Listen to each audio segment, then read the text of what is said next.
Hello, everyone. It's your girl Tamara Ivy here of Ashley TV, and we have a special edition of Ashley TV for you today. It's honoring Women's History Month. Today, joining me in not only our beauty room but in our office, we have the one and only Miss Naja Rickette from LA here on WeTV. Hello, hello. I'm happy to be here. Hi. I'm so happy to be Yes, here. thank you for joining us. Wonderful. Look at you. You look all fabulous and Ashley. I love how you styled yourself. I mean, it's not hard. You got a lot of great things. Good. I see you looking fabulous on social. Thank you. Yes, representing the brand very well. And might I say, you've been really killing the industry game right now by attending all of the fabulous beauty expos that there are out there. And I just want to start with who you are. Let the fans know where you started your career and where you're from, and then we'll go into a lot of other details later. Well, I'm Naja, also known as the Naja, the celebrity nail guru. I grew up in New Jersey. Yes. I love the East Coast, even though I make my money on the West Coast. But I have got the chance to do really great things in my career. Mm-hmm. So I started out as a nail tech. Then I owned a nail salon. Okay. Then I had a radio show for the professional nail community. Nice. Then I supported women in the beauty business, helping them to learn how to make money. Because there's a lot of times that people have a lot of skills, but they don't have the skill of how to market themselves. Correct. I teach them how to make money full time. Nice. Right? Then I got a chance to do all the great celebrities. Right. You know, Rihanna, Beyonce, Lady Gaga, Fergie, Mariah Carey, Mary J. Blige. I got to work with her for a number of years, which I really, really loved. And then that put me in a position to be able to speak and consult with other beauty professionals and teach them the game of making money. Yes. Right? How to make money in the beauty business. So that's really what I aspire to do. I want to end the thought of the starving artist. Correct. Well, let's talk about the show LA Hair, and how did you land that gig? Okay, so LA Hair, it's in its 5th season. It's on WeTV. It's a reality TV show. Thank you. That's made it to its 5th season, which is amazing.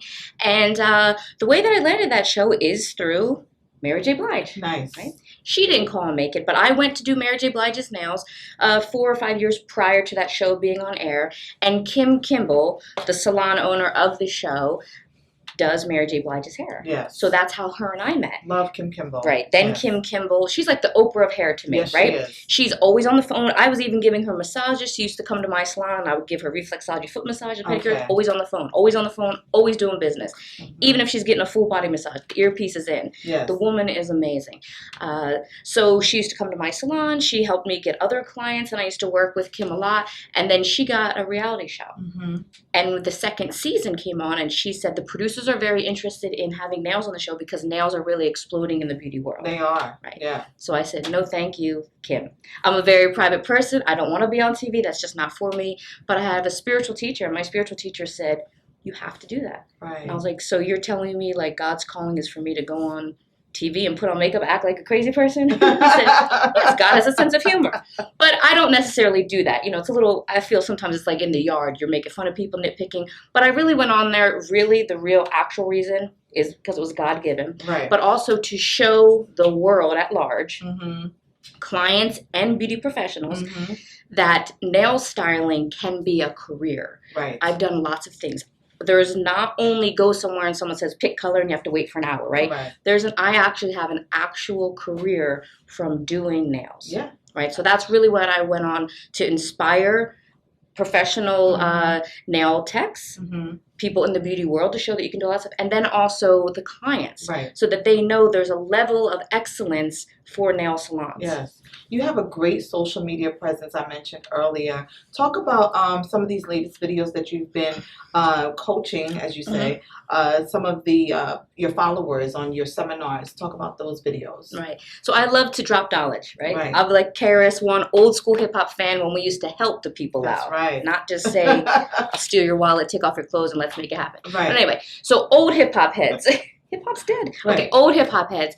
So what I like to do with my classes, right? And now I've traveled all around the world. I'm tired of flying, but I still do it, right? But I want to do online classes now so that people all around the world at any time can take my classes. Right. So they're online. So the videos that I'm dropping give little tidbits of things so that there's not this narrow thinking, right? And you have a broadened way of thinking about things, thinking about your perfectionism, right? Yes. Lots of people, especially in the arts, have perfectionism.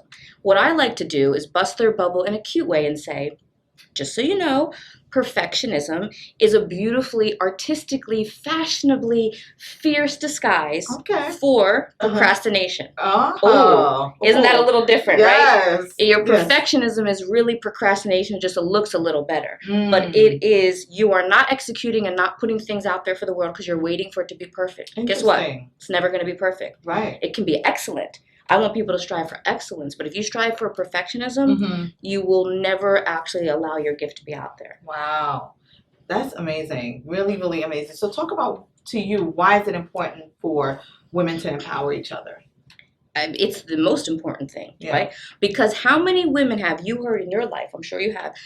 I hear like 90% of women, I don't have any women friends. I don't like women. I don't get along with women. I don't get along with women. I don't understand if we keep perpetuating that BS, correct. Because you know what? When people say that, you know what I say? What's your relationship like with your grandmother? Oh, well, that's different. What's your relationship with your mother? Oh, well, there might be, you know what I mean? There might be some tension, but it's not like they're going to disassociate themselves with their mother. But women are actually going out there disrespecting other women more than men, in my opinion, right? And it's the most important thing for women to empower other women. Yeah, because the world at large has so many ideas about women. You should be strong. You shouldn't be strong. You should be aggressive. You shouldn't be aggressive. You should dress like this. You shouldn't dress like this. If you dress like this, there's so many messages that, of course, by the time you're like 3 years old or even older now, you have no idea. Like, well, what should I do? And especially if you're going by what the world wants. So actually empowering this grounded force of you do you, right? And don't tear down other people or women. Yeah. Well, who are some of the women that you look up to? Well, like I mentioned earlier, Queen Latifah. Yes. I really love Queen Latifah. She's from Jersey, right? We're from Jersey. So, but I love her because she actually came out as a queen and never changed. Correct. Right? She never took off her clothes, right? Very consistent in her career. She started rapping. Yeah. She started advocating women on TV shows.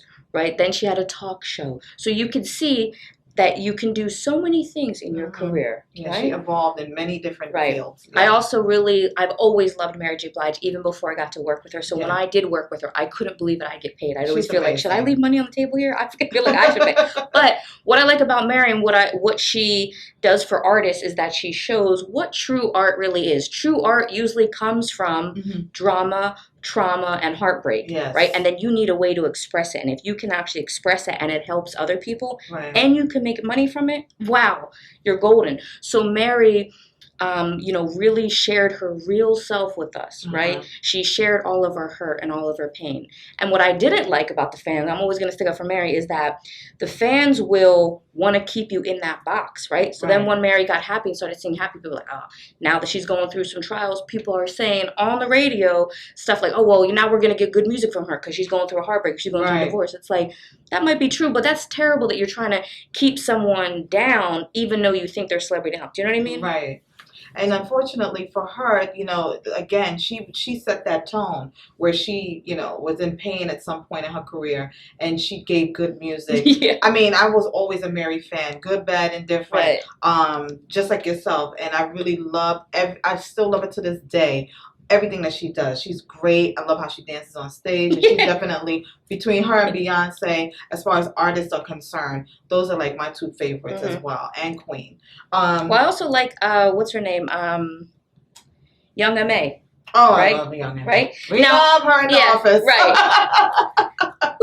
Now, I'm not a proponent of let's run around with Hennessy and do all this and rip women's underwear off and stuff. I love her messages, but I also love that she is a woman, right? A woman that was able to come out in the rap game and still be herself. That's right. Keeping her clothes on. She's the one singing about other women taking their clothes off. And back to what you said, keeping it real. Yeah. Yes. So, I really like her. Women that I really, really respect, because I don't have children. Like I said, I didn't grow up with a mother. I'm probably not going to have children this lifetime. It's not like, it doesn't interest me, but I wouldn't take it off the table. Okay. But when I used to have a salon and do people's nails every single day, I respected women and mothers so much because I was like, let me get this straight and let this really sink in. Right. So, you got up early today and got like 2 little people ready, got them all dressed up and ready for school, figured out for them to get to school. Then you got yourself ready and went to work.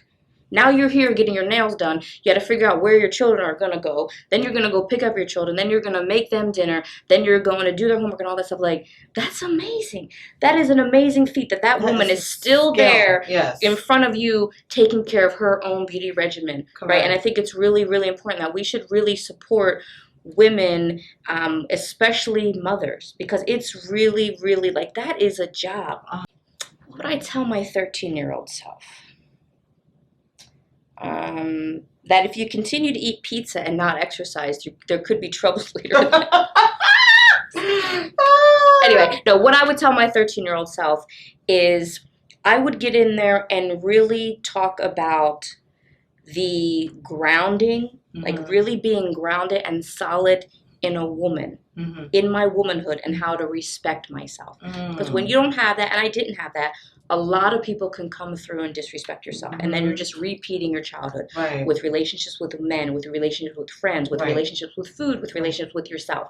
I would really go in there and talk about, how I could be solid and be myself and do not try to change and conform to the world. Like, oh, I have to be thin. Oh, maybe I should be black. Oh, I have to be whiter. Oh, I have to, all this stuff. I would just say, because look, now I'm just being me, cute old me, and people really love it, right? And it's like wonderful. It is.